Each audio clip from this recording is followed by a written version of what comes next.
You are all aware about a act. I want to explain that act called AFSPA. To some extent, you people are aware, but still I want to explain so that you can get at least 1 or 2 points extra. Second topic is AFSPA. Armed Forces Special Powers Act. Armed Forces Special Powers Act. I'll come to that. I'll come to that when it has started and all. See,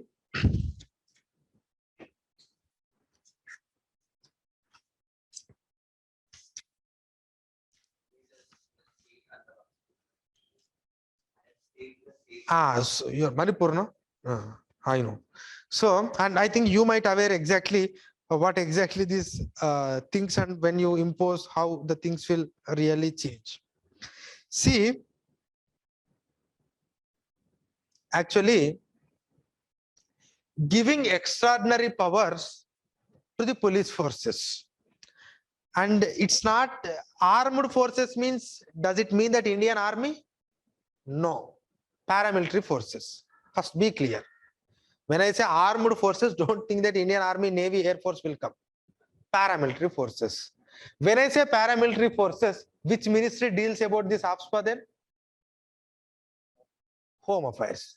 Because all the paramilitary forces comes under Home Ministry. So responsible ministry is Home, because these are the simple things, but you will confuse. See,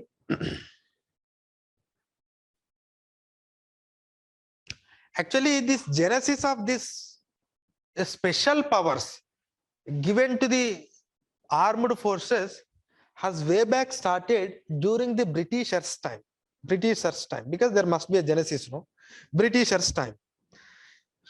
At that point of time, during the Second World War, the then Governor General and Viceroy, Linlithgow, I think you know Linlithgow has issued an ordinance in the year 1942.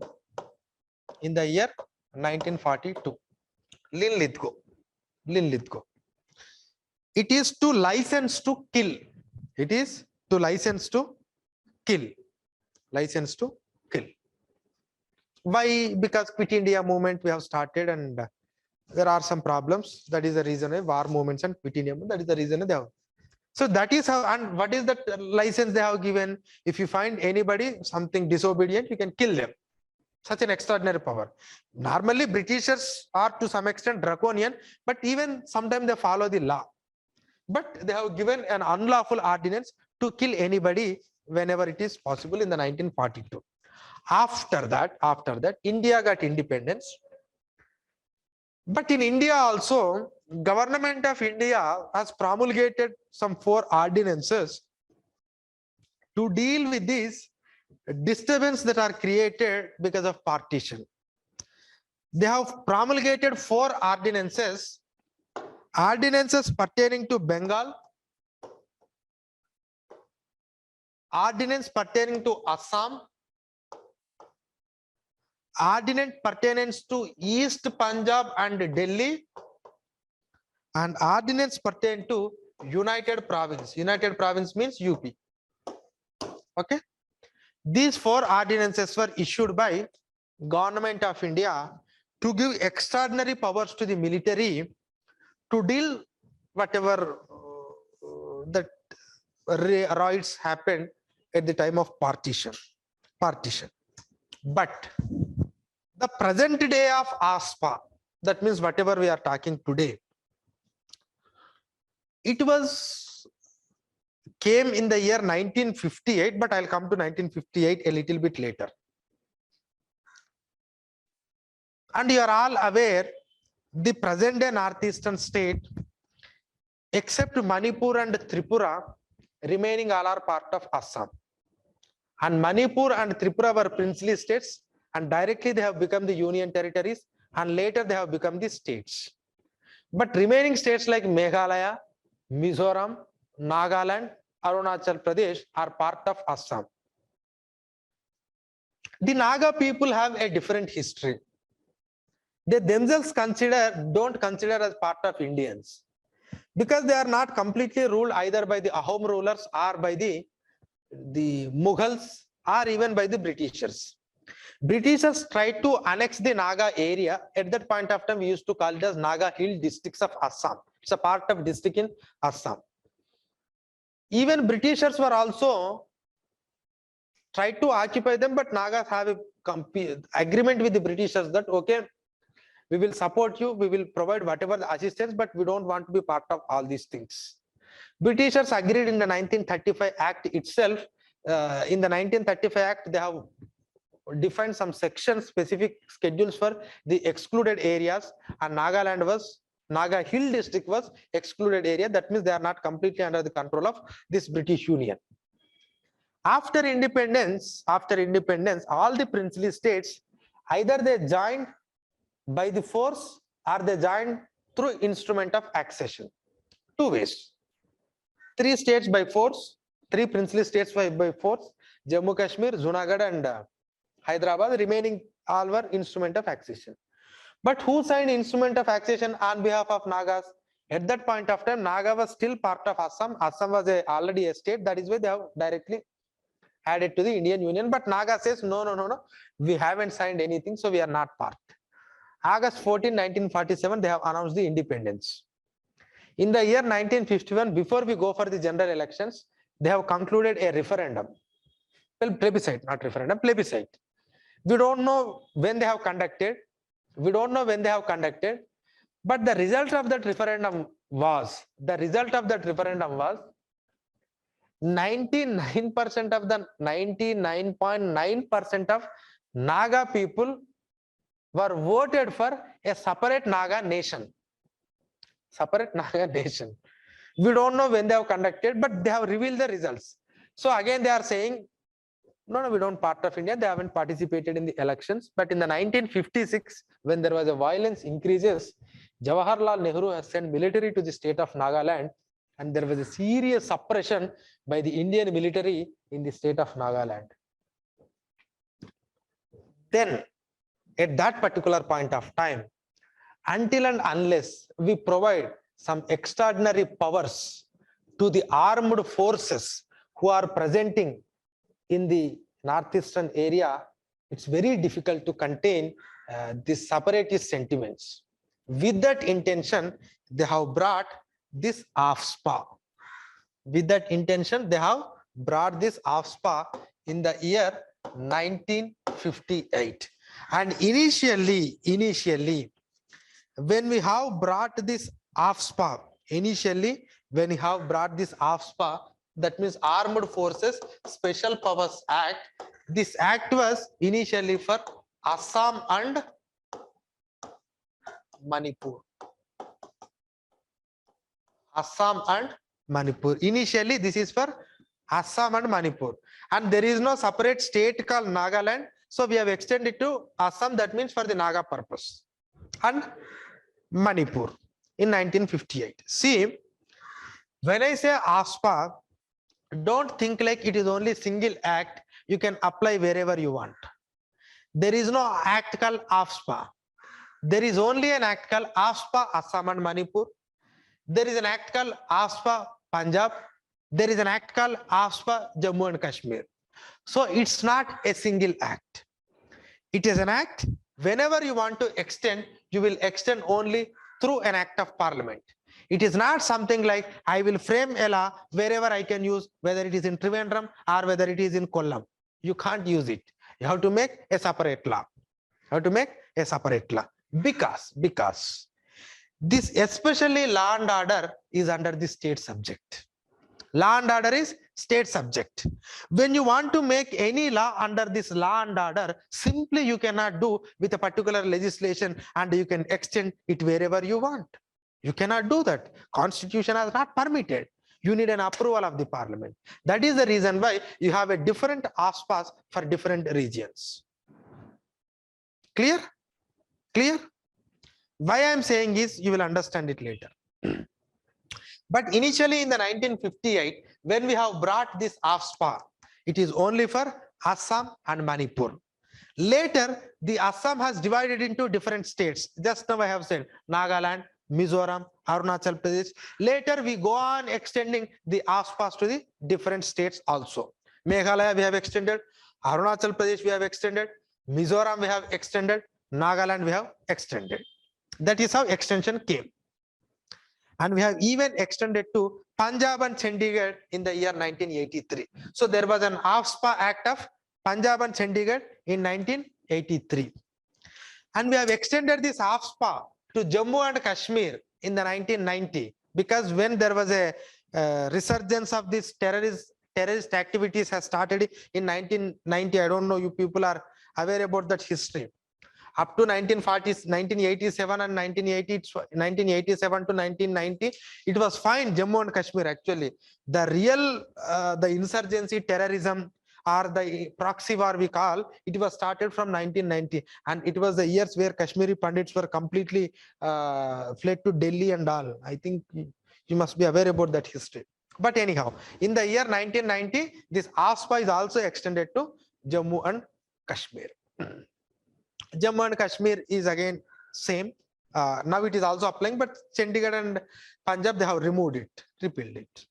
Now you will get a question, sir, if you are extending these AFSPAs to different areas, does the text of the act is same? It is same to northeastern India, but it is not as same to Jammu and Kashmir, because the problem in Jammu and Kashmir is different, problem in Northeast is different. Clear? Okay.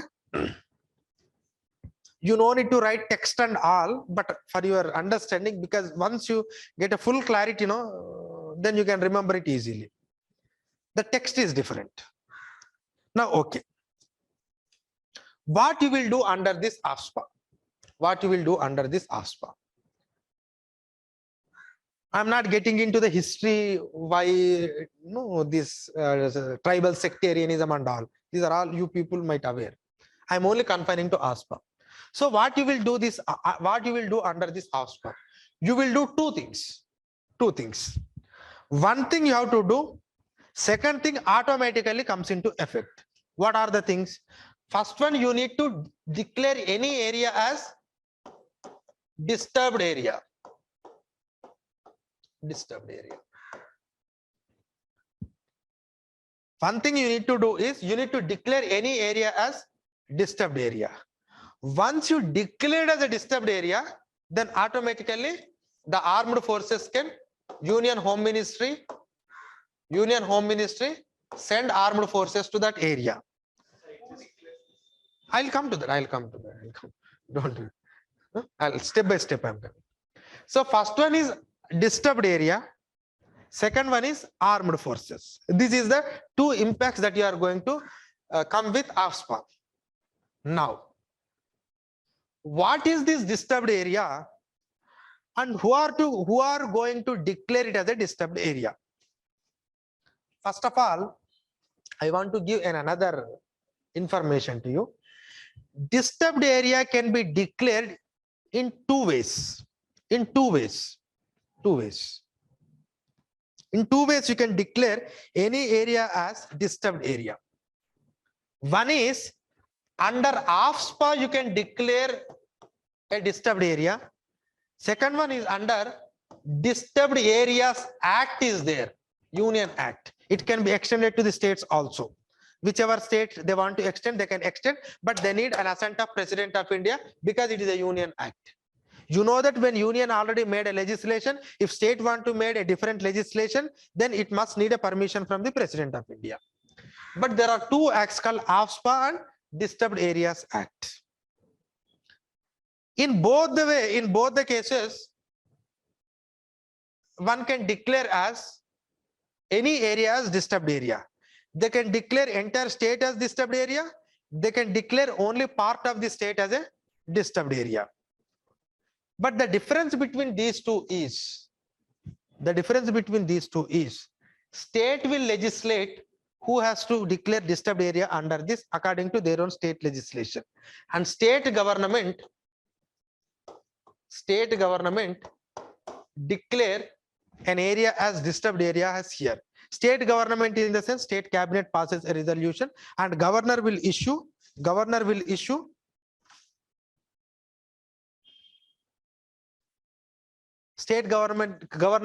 notification. State is the ultimate power. And I want to give an example. Recently they have passed, president also given an assent. I think, I don't know, you might have read. Gujarat has brought a Disturbed Areas Act in Gujarat. Even district collector can also have a power to declare an area as a disturbed area. But the point with this DAA Act is, when you declare it as disturbed area, these forces don't come. But state can take some measures, whatever measures it wants. That is only DAA. Now, because you are not supposed to confuse, because I myself gone through some of the UPSC websites, they have given DAA and immediately you will get a confusion. What is this DAA? Once an area is declared as a DAA, once an area is declared as disturbed area, under Disturbed Areas Act, it can continue for minimum of 3 months. I think you find it in insights. So I want to remove, because they have written in a very different way. It's completely confusing. They are unable to distinguish. That is why you people must not confuse with those sites. That is why I'm clearly explaining. Okay. Minimum of 3 months. State government, state forces. Okay. State police. It's up to the state government. Up to the state government. But there are some judicial pronouncement that there cannot be a prolonged disturbed area. Anyhow, judiciary will give such a judgment. That's all up to the state. Whether state cannot declare entire state as disturbed area. It's not possible. No. If they declare, anyway, president rule will come. Okay.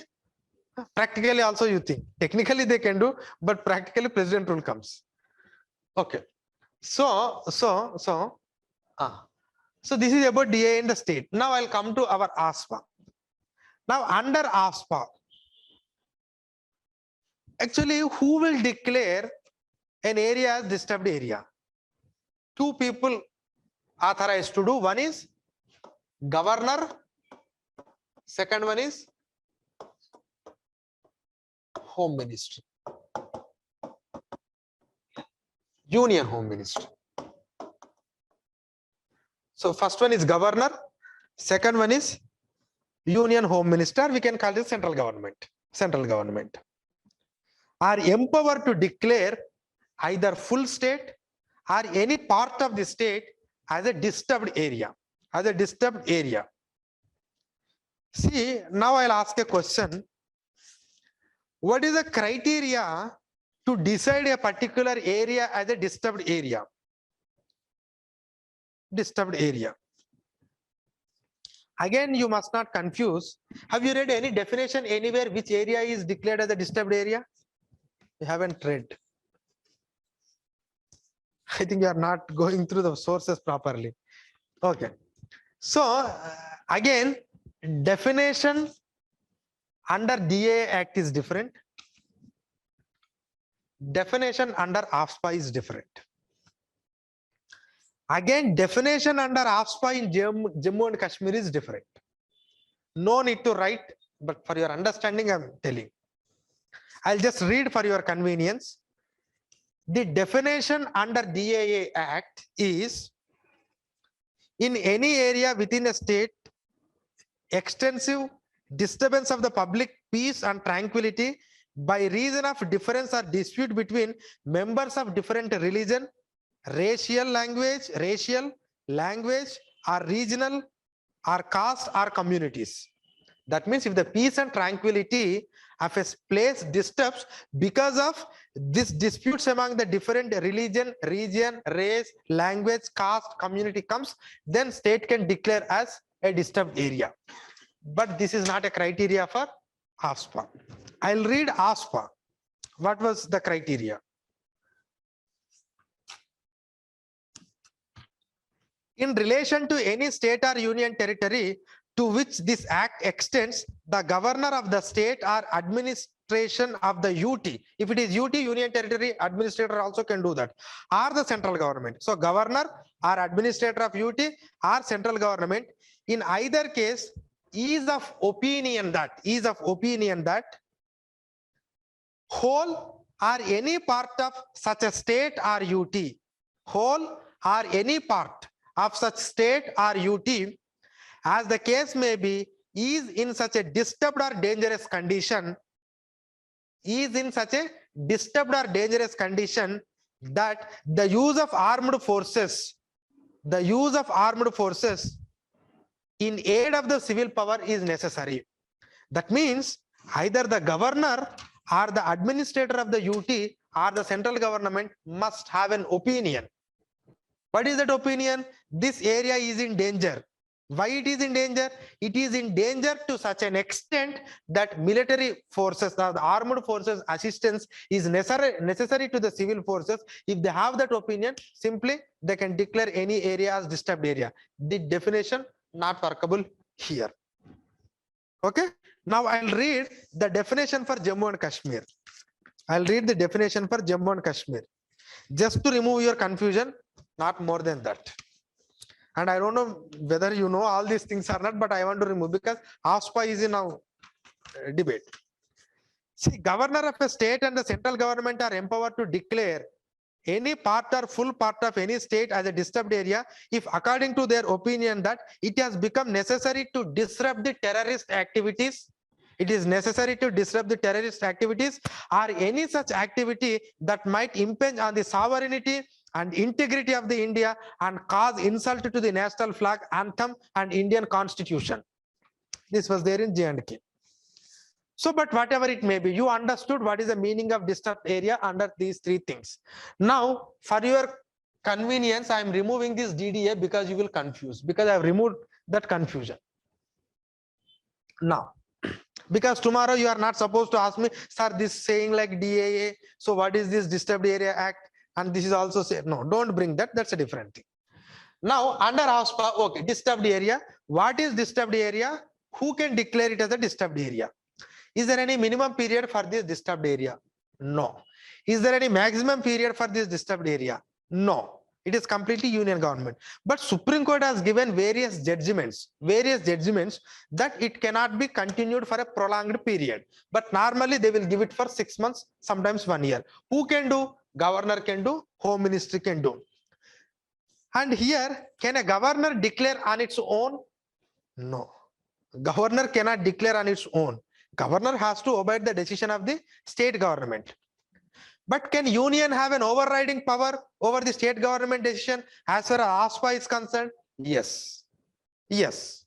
Yes.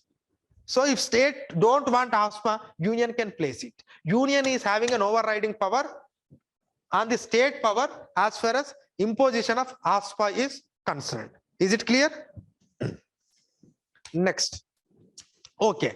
So there was an AFSPA declared as a disturbed area, declared under so and so condition, and these people have declared. Once you declared, what will happen? Automatically armed forces enter into that area to assist the civilian forces. Now, do they have any extraordinary powers? The act itself says special powers. So they are having some extraordinary powers. So what are the extraordinary powers that they have? Without any warrant, they can arrest. And they can search your houses. Without arrest, they can arrest and they can search your houses. That means whatever the thing, where place you are living, they can arrest. Next. I'll come to that prosecution. Next, the second one. If they have a suspicion, that means if they suspect that you are something like a terrorist activity, you are doing some terrorist activity, then with some prior that means not intimation, the word is, you have to give some prior warning. Please stop. Like you have to say something. So with some prior warning, even you can kill that guy. even you can take away the life of that person. So it's not only that without warrant you can arrest and you can search, but if you have a suspicion with some prior warning, you have to, that warning is necessary, prior warning, you can even kill those people. You can even kill those people. That is what AFSPA says. That is what AFSPA says. And under this AFSPA, if the people more than 5 assembled, carrying the weapons, then this person can suspect. But simply, I am suspecting Vinu and I will kill Vinu. This is not acceptable. Either he must carry some weapon, or at least some grouping should be there. Otherwise, they cannot. There are some conditions to that. But anyhow, if I have a suspicion, then I can kill. Now, after killing, okay, that they can kill. But if they find out red-handedly to you, if they have found it red-handedly, they have arrested you. They cannot do anything. Simply, they have to take to the local police station and they have to, whatever the remand diary they have written, they have to submit it to the police station and they have to file a case. So they can arrest without a warrant. They can search your premises without any notice. And if they have a suspicion on you, they can kill. They can kill with prior warning. But if they arrest you, they have to hand it over to the local police station. Suppose in this process, if they commit any excesses, if at all state police or judiciary, if they want to prosecute, union government prior permission is necessary for that prosecution. Simply, I cannot arrest. Suppose you are an army or you are a armed forces working under AFSPA in this particular locality and you have killed somebody. I cannot take you to the court and I cannot prosecute you until and unless I will get the permission from the Home Ministry. That we call it as impunity. Technical word is impunity. So the AFSPA is having lot of impunity. These are the provisions of AFSPA, main provisions of AFSPA. Okay, so the declaration of disturbance under Act Section 3 of AFSPA, armed forces are getting the power under Section 4 of AFSPA. I think you are clear with these provisions. Okay, now what is an issue? Okay.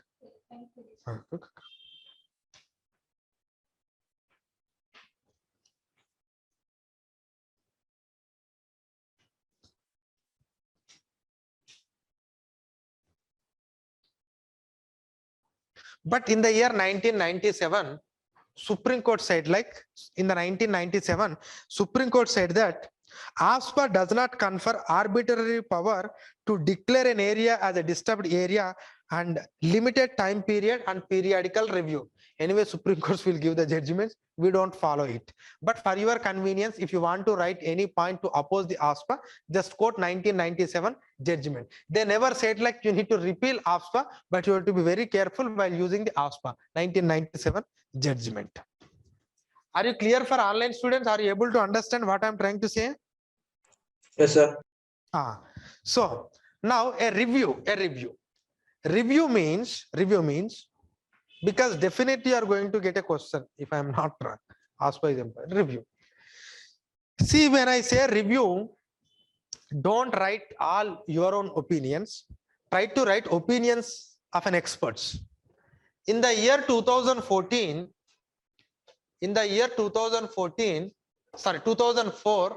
the then government appointed a committee headed by the retired Supreme Court Judge, Justice P. Jeevan Reddy.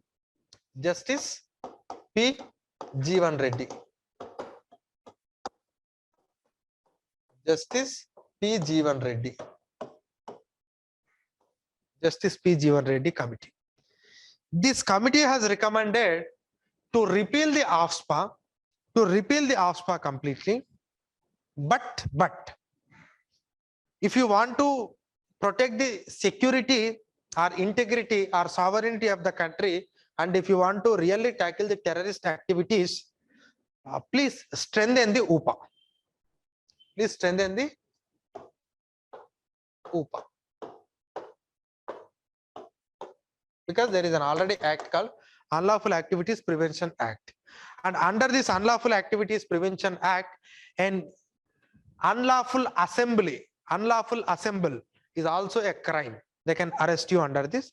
And if you think like that is not sufficient, you can go for other. But actually, when we brought this UPA initially not to brought to arrest the people who are with weapons and who are doing violence. No, it's all about like normal groups, like some what I can say, sleeper cells are there. No, some of the sleeper cells are there. They don't work actively, but they will there and they will form associations and they will do. For them, actually, it has brought. But if you want to tackle, just strengthen the powers under UPA, but remove this power. It's not at all good, because a lot of misuses are happening. And moreover, in the Jammu and Kashmir, when actually the police has sought the permission of the union government to prosecute some of the forces, but union government has not even given a single permission for 50 requests. I told you, in order to prosecute the AFSPA army, AFSPA armed forces, you need a permission of the central government. They have asked in 50 cases, but not even in single case, union government has given permission. And moreover, they are doing a lot of atrocities. I think you are aware, Irom Chanu Sharmila, I think she is from Mizoram. Manipur, sorry, she is from Manipur. And Irom Chanu Sharmila, she has done this fast for I think around 16 years. And even in Mizoram Assam Rifle office, some women has staged a dharna with a flexi by writing Indian Army rape us. This is what that was created a lot of problem for the reputation of India at the world level. That means these armies are doing a lot of mischief. And you have seen what recently happened in the state of Nagaland. In the state of Nagaland, they have killed 9 people. So initially 9, but later in the whatever that happened, clashes and all, ultimately it led to total 14. So that is something. So when armed forces are using this AFSPA, they are not using properly. They are misusing. They are harassing the people. They are killing the innocent people. So this is what exactly the problem. So if you want to control or if you want to regulate the terrorism, you can do it in another way. But unfortunately, giving unbridled power to the armed forces is not correct in the 21st century. And moreover, if you think like by giving more and more powers to the armed forces, I can really control the security and integrity of the country. But one negative aspect of this is, when this particular legislation is acting against the interest of the local people, these local people will tilt towards the extremists rather than government. And if you, as a government, if you don't get the support of the public from that particular locality, and if they shift towards the extremists, then it is very difficult to bring a peace process in this country. Did you get the point? So that is what you need to understand. One aspect you have to make it clear while you are writing the thing, because these points I'm saying to write in the exam. Okay, because the extremist, whatever the extremist tactics we are using, we are thinking like we can control it, but the problem is, if in this process, if the civilians are hurted, or if you don't respect the sentiments of the civilian people, there is a chance that they may turn towards the separatist forces, and it ultimately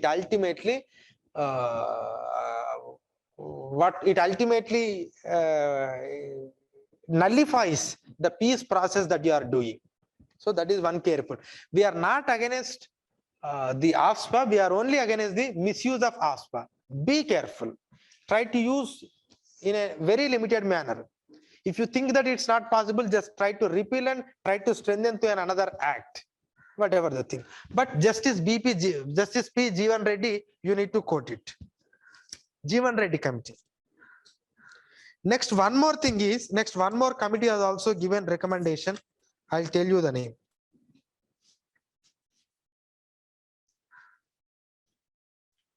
BP Jeevan Reddy. It's not just P Jeevan Reddy. BP Jeevan Reddy. But anyhow, this name is not Jeevan Reddy. It's fine. Second one, there was a second ARC commission. You know who is the chairman of second ARC? Who is the chairman of first ARC? When first ARC was appointed? First ARC chairman commission was Morarji Desai. Later, when he inducted as a minister, K. Hanumantappa, I think K. Hanumantaya or Hanumantaya became the chairman. Second ARC commission was appointed by the UPA government. Veerappa Moily was the chairman. Veerappa Moily. Okay, but anyhow, the second ARC chairman was Veerappa Moily. In its fifth report, I think it has submitted 8 reports, if I am not wrong, 8 or 12, I have some doubt, but maybe. In its fifth report, second ARC, fifth report on public order. Actually, that report is on public order. Fifth report on reforms in public order. In that, they said repeal AFSPA. If you are writing an answer in favor of AFSPA, in favor of removal of AFSPA, then you must quote Jeevan Reddy Commission, you must quote 5th ARC, and also 1997 judgment, and even in 2000, and one more thing. Suppose if you wanted AFSPA should be there, if you want AFSPA should be there, then you have to quote 1997 judgment and 2016 judgment. In 2016, the victims of AFSPA has approached the Supreme Court. Then AFSPA said, like, whoever is involving in these illegal killings must be prosecuted. They are not immune to the prosecution. That was a statement given by the AFSPA. But you have to use the judgments according to your answer. Whether you are writing a supporting point, yes, AFSPA should be there. Yeah. 2016, the victims of the families of AFSPA from the Northeast went to the Supreme Court. Then Supreme Court said, whoever is involved in these illegal killings must be prosecuted. There should not be any impunity who are involving in these illegal killings. That is what Supreme Court said. So whenever you are writing the points to repeal the AFSPA, quote 5th ARC and Justice Jeevan Reddy. Whenever you are writing, AFSPA should be there, but you must use it appropriately. Just quote the 2016 and 1997 judgments. You cannot write all the judgments and reports in a particular, like 1, 2, 3, 4. No. According to the context, you have to write. Okay. So this is what AFSPA. I think you got clarity on AFSPA. Still you have any doubts? I think I have covered a lot of prelims points also. Any doubts? If you want to write. Way forward, see, way forward in the sense what you need, what you want to convey. Tell me. You want to, I understood. What is your futuristic path? What you want to suggest? You wanted to continue in the same way with limited relaxation, or you want, as suggested by Supreme Court in various judgments. It's better if you remove that impunity, or if you prosecute whoever is involved in illegal killing and use in an appropriate condition and use it rarely with that positive thing.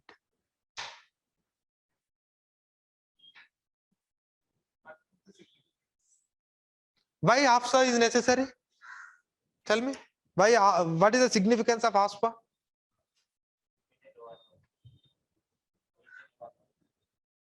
It's not only law and order. See, law and order for state is there.